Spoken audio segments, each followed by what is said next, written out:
When Dorothy was a little girl, she was fascinated by her goldfish. Her father explained to her that fish swim by quickly wagging their tails to propel themselves through the water.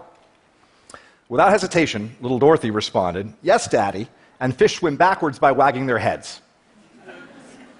In her mind, it was a fact as true as any other. Fish swim backwards by wagging their heads. She believed it. Our lives are full of fish swimming backwards. We make assumptions and faulty leaps of logic. We harbor bias. We know that we are right and they are wrong. We fear the worst. We strive for unattainable perfection. We tell ourselves what we can and cannot do. In our minds, fish swim by in reverse, frantically wagging their heads, and we don't even notice them. I'm going to tell you 5 facts about myself. One fact is not true. 1, I graduated from Harvard at 19 with an honors degree in mathematics. 2, I currently run a construction company in Orlando. 3, I starred on a television sitcom. 4, I lost my sight to a rare genetic eye disease. 5, I served as a law clerk to 2 U.S. Supreme Court justices. Which fact's not true? Actually, they're all true. Yeah, they're all true.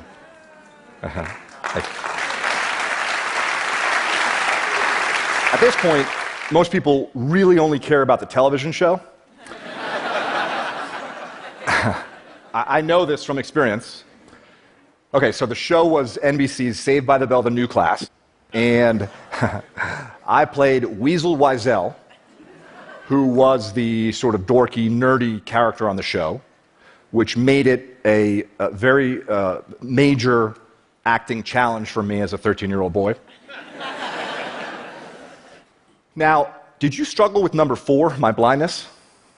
Why is that? We make assumptions about so-called disabilities. As a blind man, I confront others' incorrect assumptions about my abilities every day. My point today is not about my blindness, however. It's about my vision. Going blind taught me to live my life eyes wide open.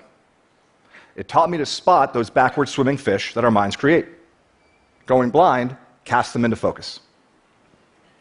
What does it feel like to see? It's immediate and passive. You open your eyes and there's the world. Seeing is believing, sight is truth, right? Well, that's what I thought. Then, from age 12 to 25, my retinas progressively deteriorated. My sight became an increasingly bizarre carnival funhouse hall of mirrors and illusions. The salesperson I was relieved to spot in a store was really a mannequin. Reaching down to wash my hands, I suddenly saw it was a urinal I was touching, not a sink, when my fingers felt its true shape. A friend described the photograph in my hand, and only then I could see the image depicted. Objects appeared, morphed, and disappeared in my reality. It was difficult and exhausting to see. I pieced together fragmented, transitory images, consciously analyzed the clues, searched for some logic in my crumbling kaleidoscope, until I saw nothing at all. I learned that what we see is not universal truth. It is not objective reality. What we see is a unique, personal, virtual reality that is masterfully constructed by our brain. Let me explain with a bit of amateur neuroscience. Your visual cortex takes up about 30% of your brain. That's compared to approximately 8% for touch and 2 to 3% for hearing. Every second, your eyes can send your visual cortex as many as 2 billion pieces of information. The rest of your body can send your brain only an additional billion. So sight is 1/3 of your brain by volume and can claim about 2/3 of your brain's processing resources. It's no surprise then that the illusion of sight is so compelling. But make no mistake about it, sight is an illusion. Here's where it gets interesting. To create the experience of sight, your brain references your conceptual understanding of the world, other knowledge, your memories, opinions, emotions, mental attention. All of these things, and far more, are linked in your brain to your sight. These linkages work both ways and usually occur subconsciously. So, for example, what you see impacts how you feel, And the way you feel can literally change what you see. Numerous studies demonstrate this. If you are asked to estimate the walking speed of a man in a video, for example, your answer will be different if you're told to think about cheetahs or turtles. A hill appears steeper if you've just exercised, and a landmark appears farther away if you're wearing a heavy backpack. We have arrived at a fundamental contradiction. What you see is a complex mental construction of your own making, but you experience it passively as a direct representation of the world around you. You create your own reality and you believe it. I believed mine until it broke apart. The deterioration of my eyes shattered the illusion. You see, sight is just one way we shape our reality. We create our own realities in many other ways. Let's take fear as just one example. Your fears distort your reality. Under the warped logic of fear, anything is better than the uncertain.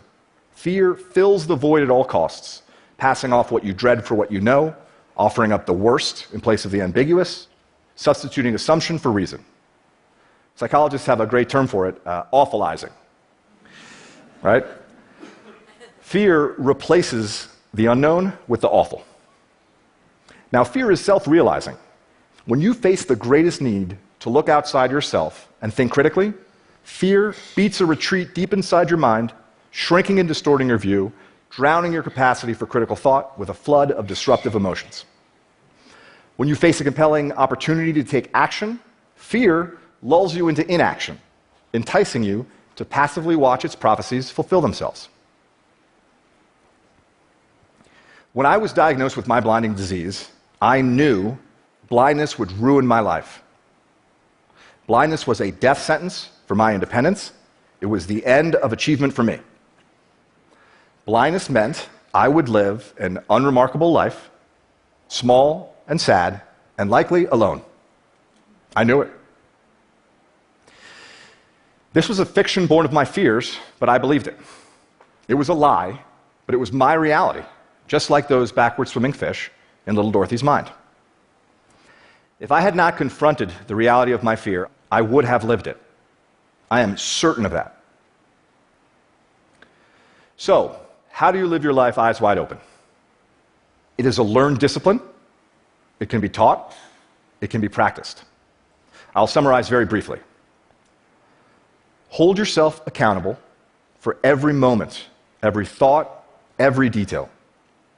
See beyond your fears, recognize your assumptions, harness your internal strength, silence your internal critic, correct your misconceptions about luck and about success, accept your strengths and your weaknesses and understand the difference.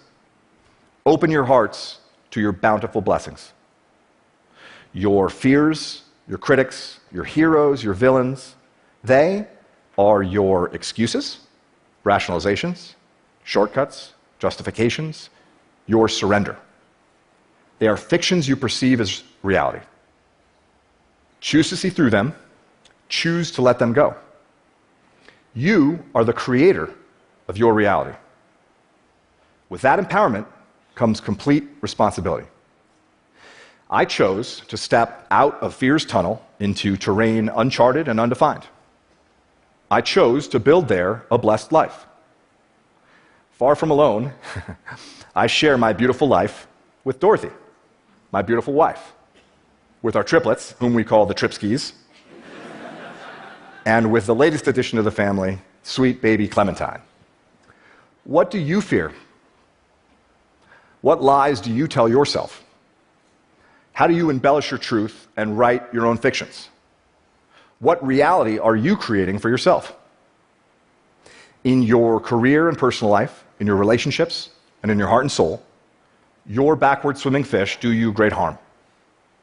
They exact a toll in missed opportunities and unrealized potential, and they engender insecurity and distrust where you seek fulfillment and connection.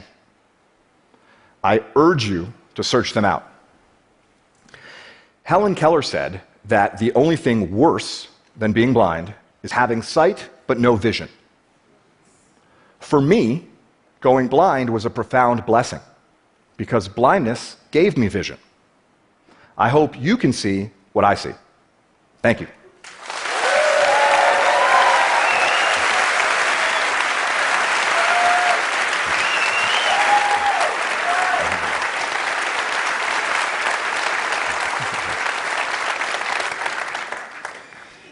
Isaac, before you leave the stage, just a question. Sure. This is an audience of entrepreneurs, of doers, of innovators. You are a CEO of a company down in Florida, and many are probably wondering, how is it to be a blind CEO? What kind of specific challenges do you have, and how do you overcome them?